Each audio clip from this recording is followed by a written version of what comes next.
जहाँ कहीं भी भागवत कथा होती है उन भक्तों के हृदय में भक्ति मैया, और आप सबके हृदय में भक्ति मैया बैठी हुई हैं, तभी तो आप सब आकर के कथा सुन रहे हैं। ये है भागवत की महिमा। नारद जी भक्ति मैया को स्वस्थ देख करके खुश हो गए, नाचने लगे। वाह, भागवत की महिमा! भागवत भक्ति ज्ञान वैराग्य के कष्ट को निवारण करने वाली है।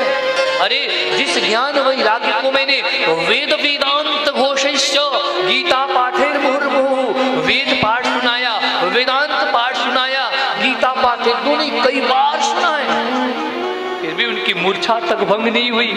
पर धन्य है भागवत जी की महिमा।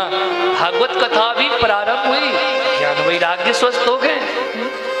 धन्य है भगवान। ऋषियों ने कहा ये भागवत भक्ति को बढ़ाने वाली है, भक्ति ज्ञान वैराग्य की वर्धन करने वाली ये भागवत है। नारद जी ने कहा कि सकल भुवन मध्य निर्धनास्ते धन्या निवसति हृदयेषां श्रीहरिर्भक्तिरेका हरिरपि निजलोकं सर्वथा तो विहाय प्रविशति हृदितेषा भक्ति सूत्रोपनः। नारद जी ने कहा सकल भुवन मध्य निर्धनास्ते धन्या निवसति हृदयेषां श्रीहरिर्भक्तिरेका। संपूर्ण भुवनों में, संपूर्ण ब्रह्मांड में वो धन्य है, वो महान है। कौन? जिसके हृदय में एकमात्र भगवान की भक्ति निवास करती है।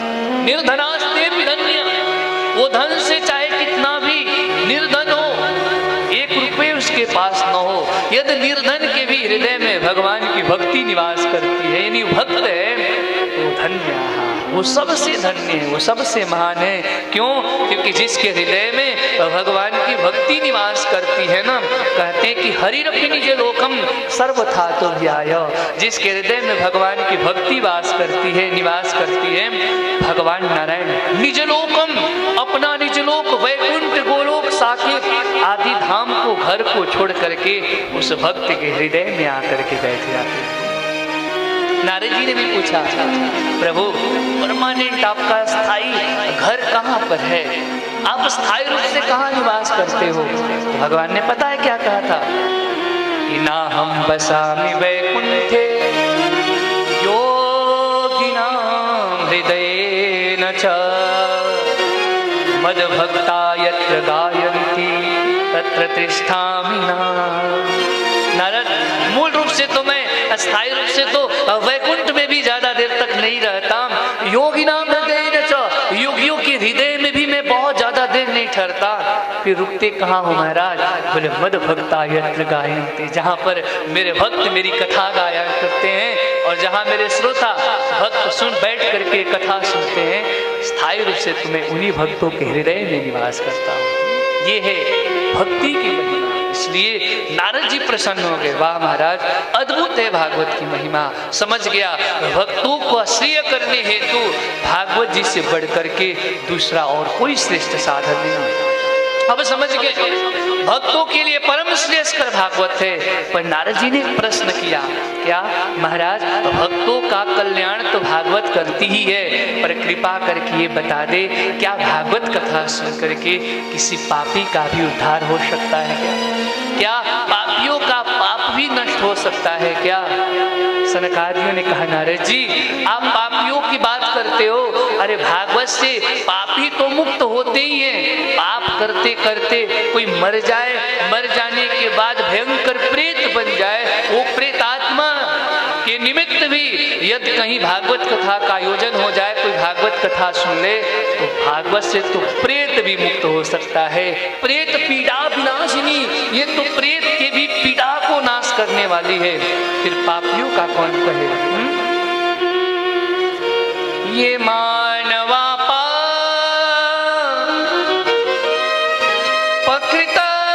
पकृतस्तु सर्वदा सदा दुराचाररता विमार्गगा क्रोधाग्निदग्धा किलाशकामिनः सप्ताह यज्ञे न कलो पुनन्ति ते। नारद जी के प्रश्न करने पर सनकादियों ने बड़ा सुंदर उत्तर दिया, महाराज ये मानवाहा पापकृतस्तु सर्वदा। ध्यान से सुनिएगा, इन्हीं प्रसंगों को श्रवण करके फिर हम लोग कथा विश्राम की ओर ले जाएंगे। कतिये मानवाहा, जो मानव सदा सर्वदा निरंतर भगवान केवल पाप ही पाप करता हो, सदा दुराचाररता, हमेशा असत आचरण में ही जो रत है, क्रोधी है, कामी है, कुटिल है, ऐसे भयंकर पापी भी सप्ताह यज्ञ न कलो पुनन्ति ते, इस कलयुग में 7 दिन तक कथा सुन लेता है तो महाराज उसके सारे पाप नष्ट हो जाते हैं। पापियों को पाप से है आरती, आरती करते हैं ना, शिव भागवत भगवान की है आरती। पापियों को ये पापियों को पाप से मुक्त कराने वाली भागवत कथा है। और भी महाराज खुद काउंटिंग कराए हैं सनकादि ऋषियों ने, चाहे कितना ब्रह्म हत्यारा हो, गो हत्यारा हो, कितना भी भयंकर पापात्मा हो, भागवत कथा सुनने से वह मुक्त हो जाता है। अच्छा महाराज, आप जो कह रहे थे कि भागवत कथा से प्रेत भी मुक्त हो सकता है, आजू बाजू में कई प्रेतात्मा होंगे ना, वो भी कथा यदि उनके कानों तक पड़ेगी तो निश्चित में मैं भागवत के बल से कहता हूँ वो भी मुक्त हो जाएगा। और ऐसा नहीं, प्रेत सृष्टि भी हुआ करती है, बहुत लोग नहीं मानते है ना। हमारे भागवत के अद्भुत विद्वान डॉक्टर श्याम सुंदर पराशर जी, उन्होंने भी इस बात को भी, एक बागेश्वर धाम जी आप सब लोग सुन रहे होंगे, हैं सोशल मीडिया पर खूब देख रहे हैं, धीरेन्द्र कृष्ण जी महाराज, तो वो यही सबका तो है, वहाँ उस दरबार, दिव्य दरबार में खूब भूत प्रेत वाले आते हैं, खूब मारा झाड़ा लगाया जाता है, खेलते, पर बहुत लोग इसको कपोल कल्पना मानते हैं, पर ऐसा नहीं है। इन भूतों की भी, इन प्रेतों की भी सृष्टि हुआ करती है। जब उनके समर्थन में डॉक्टर श्याम सुंदर पराशर जी, जो भागवत के सुखदेव माने जाते हैं, उन्होंने कहा, मैं एक जगह कथा करने गया, किसी यजमान के भवन में गया, रात्रि में सोया और मेरा महाराज बेड जोर से हिलने लगा है, 2 बज रहा था, मैं उठ गया, देखना मेरा बेड हिल रहा है। मैं घबराया कि ये क्या हुआ, लाइट जला करके जगे रह गए। प्रातः जब पूछे तो आयोजक ने कहा, महाराज थोड़ा सा इस रूम में समस्या है, कई लोगों ने आत्महत्या करके, तो बोले कि भाई ये तो बात पहले बताना चाहिए। कहने का मतलब प्रेत और हमारे पप्पू भैया भी प्रमाणिक है। एक जगह मैं भी कथा करने गया, ये कपोल कल्पना नहीं है, बिल्कुल सत्य है, जो नहीं माने ना माने, सत्य। कटिहार में है ना, कटिहार में कथा करने गए थे तो वहाँ हमारा भी पेड़ हिल गया एक बार। पर मैं कहीं भी जाता हूँ तो जहाँ भी आप नवीन घर में जाए, कहीं ऐसे जगह जाए थोड़ा भी आप लोग को लगे तो सबसे पहले वहाँ दीपक, चाहे कपूर का चाहे घी का दीप जला दीजिए, सारा वास्तु दोष खत्म हो जाएगा। ये दीपक, क्योंकि दीपो नारायण है साक्षात, दीप साक्षात भगवान के रूप है, नारायण के रूप है। तो वहाँ महाराज वही 2 ही 2:30 बज रहा होगा और वेड हिला। उससे पहले स्वप्न में कुछ दृष्टिमान हो रहे थे, दिख रहे थे, पर उतना जोर से नहीं हिला जितना पराशर जी का हिला था। हल्का आभास हुआ कि मेरा कोई बेड के पैर तले खड़ा होकर के हल्का सा हिला रहा है, पर मैं जब मेरी आंखें खुली, मैं निद्रा से बाहर आया तो हल्का आभास हुआ कि बेड हिल गया, तो मैं भी जग गया महाराज, और लाइट जला करके रात भर जगा ही रह गया। और प्रातः जो है मैंने आचार्य जी के समक्ष चर्चा की, तो वहाँ पर कई लोगों की अकाल मृत्यु हुई थी, वो चर्चा किए थे, उसके निमित्त वो कथा भी सुने थे।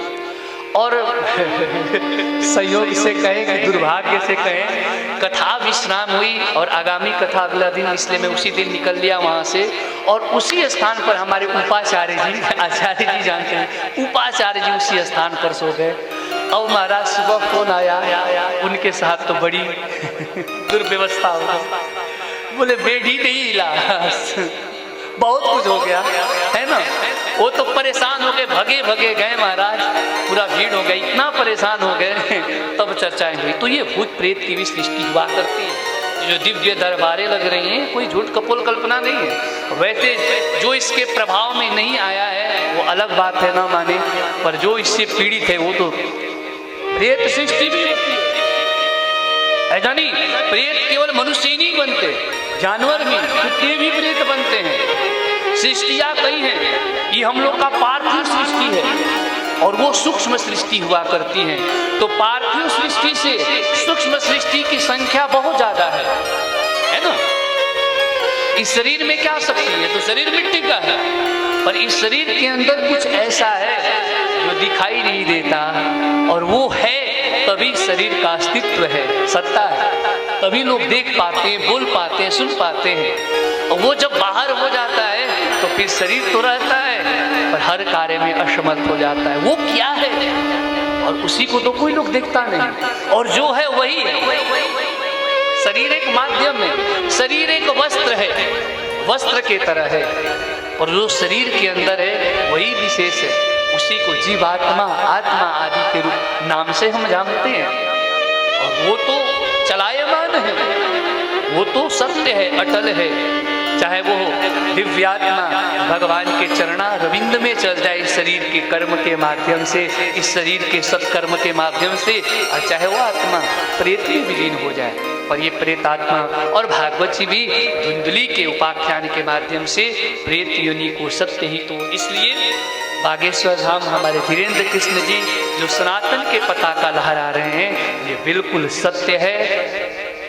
इसमें कुछ भी कपोल कल्पना नहीं, कोई असत्य नहीं। इसलिए एक बार सभी लोग बहुत सुंदर बोले सच्चिदानंद भगवान की जय। ऋषय मंत्र दृष्टारः, हमारे प्राचीन वैज्ञानिक हमारे ऋषि ही लोग तो रहे हैं। ये जो भी है सब ऋषियों का दृष्टि है, ऋषि के बाद ही विज्ञान आया है। ऋषय मंत्र दृष्टारः, ऋषि लोग कोई हमारे वैसे नहीं थे, सब मंत्र दृष्टा थे।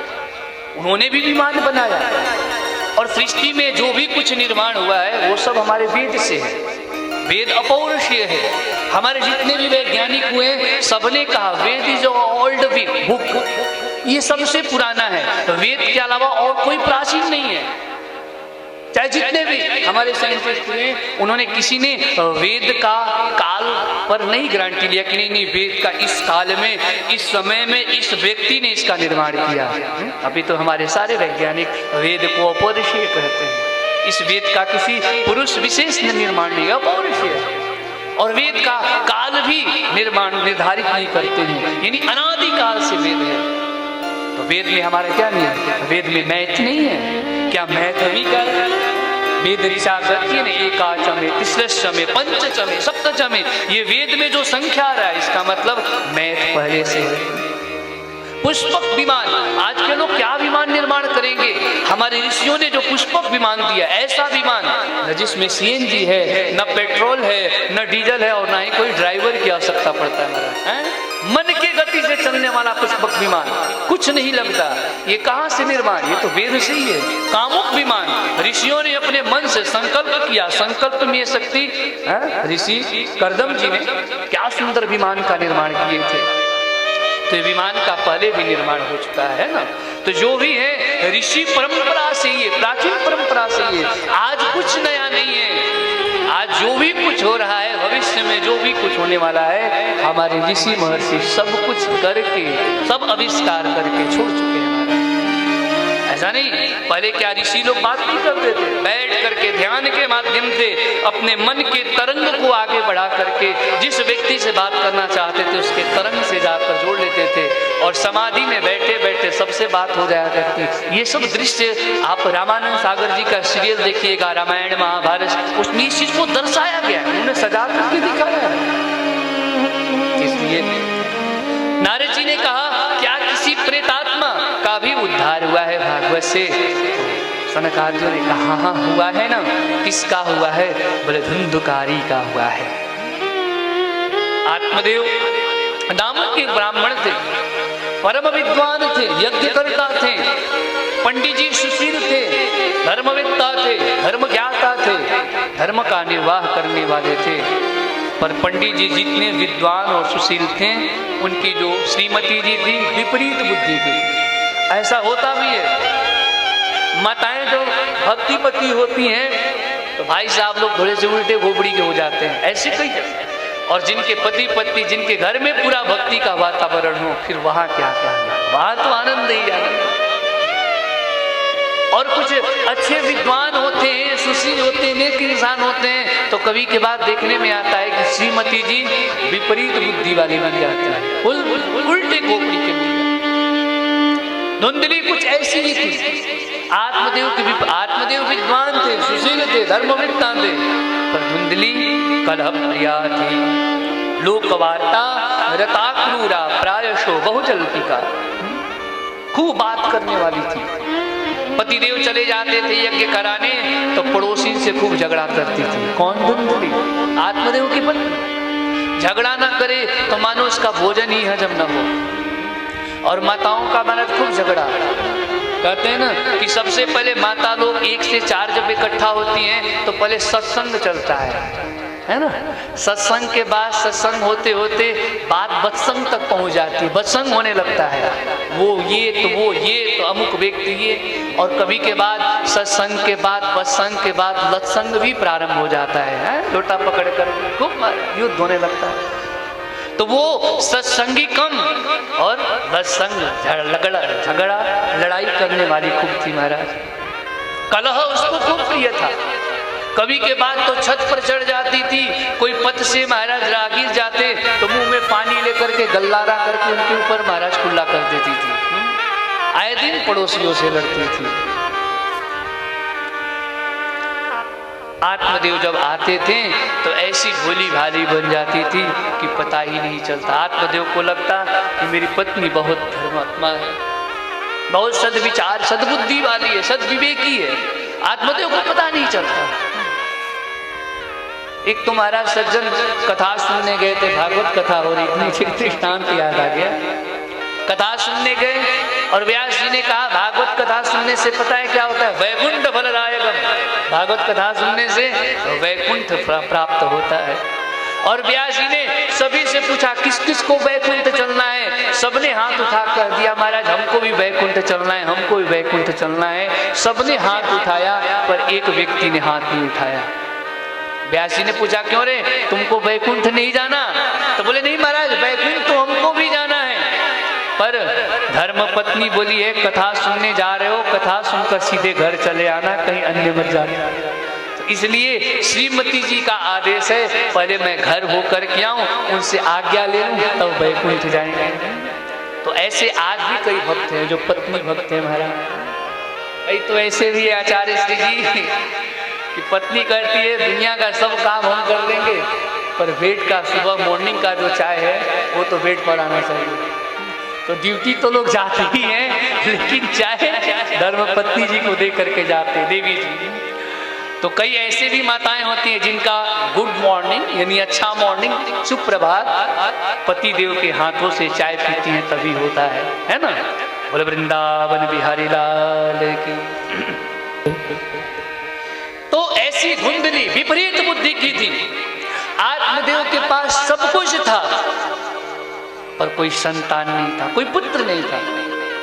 घर में गाय माता को बांधे थे आत्मदेव, तो महाराज जो गौ माता भी कोई बच्चे बछड़े को जन्म नहीं दी। फल बाजार से फल लाते थे, सब्जी लाते थे, वो अभी अल्प समय में सड़ गल जाया करता था। पड़ोसी भी समाज वाले भी आत्मदेव को ताना देने लगे, देखो तो सही इसको कोई संतान नहीं, इसको तो देखना भी। दुनिया का खूब यज्ञ अनुष्ठान करके दुनिया के लिए खूब करता है और अपने लिए एक पुत्र नहीं प्राप्त कर पाया, कैसा है। आत्मदेव को जब ताना देने लगे तो आत्मदेव उन तानों को सुन करके महाराज दुखित हुए और आत्मदेव जंगल की ओर चल पड़े। लगा कि नहीं अब पुत्र के बिना इस शरीर को रखना ही नहीं, संतान के बिना मेरा शरीर निरर्थक है, चलो अब हम आत्महत्या कर लें। आत्मदेव आत्महत्या करने के लिए चल दिए महाराज। जोर से प्यास लगी थी, कहीं जल पी रहे थे, तब तक से एक सिद्ध महात्मा, एक सन्यासी बाबा की दृष्टि आत्मदेव पर पड़ी। उन्होंने आकर के देखा कि अरे ये तो देखने में विद्वान मालूम पड़ते हैं, इनके मस्तिष्क की रेखाएं देखकर ये मालूम होता है, इनका ललाट का तेज देखकर ये मालूम होता है कि त्रिकाल संध्या बंदन करने वाले हैं, ब्राह्मण हैं, वेद पाठी हैं, विद्वान हैं, पर ये तो रो रहे हैं। क्यों रो रहे हैं? महात्मा ने आत्मदेव से पूछा, कथम रोदिषि विप्रत्वम काते चिंता बलीयसी वदत्वं सत्वरं मह्यं स्वस्य दुःखस्य का। हे ब्राह्मण, हे विप्र, कथम रोदिषि, क्यों रो रहे हो? काते चिंता बलीयसी, ऐसी कौन सी चिंता है जो तुम्हें सता रही है?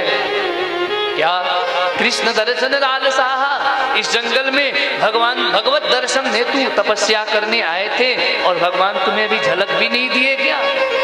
आत्मदेव ने पैर पकड़ लिया, नहीं महाराज, हम कृष्ण दर्शन लालसा में नहीं रो रहे हैं, फिर हम तो पुत्र कामना में रो रहे हैं, पुत्र के लिए रो रहे हैं। संत बोले पुत्र के लिए रो रहे हो, हमें लगा भगवत दर्शन हेतु रो रहे होगे, चलो मार्ग तुम्हारा दर्शन करा दे, पर तुम तो पुत्र के लिए रो रहे हो। भगवान महात्मा ने आत्मदेव को पहले समझाया, देखो भैया, संतान के लिए रो रहे हो, संतान में सुख नहीं है। मुंचा ज्ञानम प्रजारूपम बलिष्ठा कर्मणो गति विवेकं तु समासाद्य संसारवा। पुत्र के लिए रो रहे हो भैया, ये संसार में सुख है ही नहीं, इसलिए मुंचा ज्ञानम प्रजारूपम, मेरा बात मानो, ज्ञान के माध्यम से ज्ञान का अनुसंधान करके ये संतान प्राप्ति के लिए जो रो रहे हो इसे त्याग दो। संन्यास परमम सुखम, मेरे जैसा सन्यासी बन जाओ, सब चिंता से मुक्त हो जाओगे और भगवान का खूब भजन करो, खूब आनंद में रहोगे, खूब सुख में रहोगे। आत्मदेव बोले, महाराज मैं भी पढ़ा लिखा ब्राह्मण, कोई मूर्ख नहीं, ये उपदेश देना हमें भी आता, हम भी क्यों उपदेश देते हैं? देना हो तो कोई संतान होने का आशीर्वाद दे दो, वरदान दे दो। महात्मा बोले, तो इस जन्म में संतान के लिए क्यों रो रहा है? सप्त जन्मावधि तव पुत्रो नैव च नैव च। अरे ब्राह्मण, 7 मैंने तुम्हारे मस्तिष्क की रेखाओं को पढ़ लिया, देख लिया, सप्त जन्मावधि तव पुत्रो नैव च नैव च, 7 जन्मों तक तुम्हारे प्रारब्ध में कोई पुत्र नहीं, कोई संतान नहीं। अब तो आत्मदेव एक जन्म से बेचारा पीड़ित होकर के रो रहा था। जैसे महात्मा के मुख से सुना कि 7 जन्म तक कोई संतान, कोई पुत्र कन्या नहीं है, तो महाराज और जोर जोर से आत्मदेव रोने लगे। 7 जन्म चरणों में गिर गए, महाराज हम तो इसी जन्म में पुत्र के लिए, संतान के लिए रो रहे थे, आपने 7 जन्म का पीड़ा और बढ़ा दिए, अब क्या करें? आत्मदेव बोला, महाराज मैंने शास्त्र पढ़ा है, सत्संग भी किया है, संतों के मुख से ही सुना है कि जो काम भगवान नहीं कर पाते वो संत भी कर दिया करते हैं। मैं मान गया मेरे प्रारब्ध में 7 जन्मों तक कोई संतान योग नहीं है, पर मैं ये भी जानता हूँ कि आप चाह जाएंगे तो इसी जन्म में मुझे संतान की प्राप्ति हो जाएगी।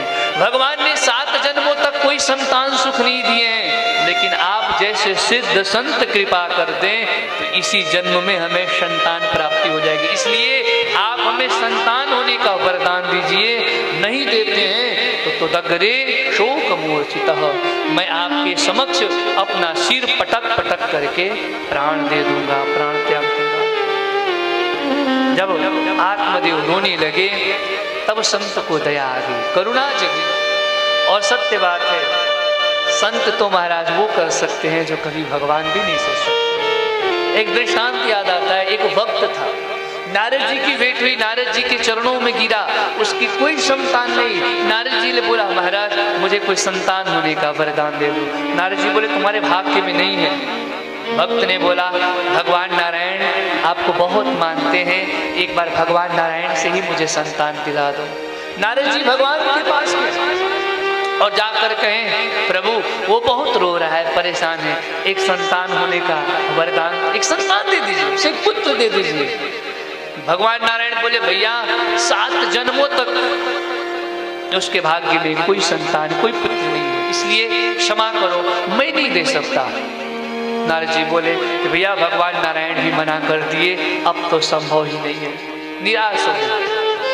और एक दिन हमारा सिद्ध महात्मा, साधन सिद्ध महात्मा उसके द्वार पर आया, पता है क्या बोले, 1 रोटी दे दो, 1 संतान ले जाओ, 2 रोटी दे दो, 2 पुत्र ले लो, 3 रोटी दे दो, 3 पुत्र ले लो। वो व्यक्ति दौड़े दौड़े गया, महात्मा जी को 7 रोटी दे दिया।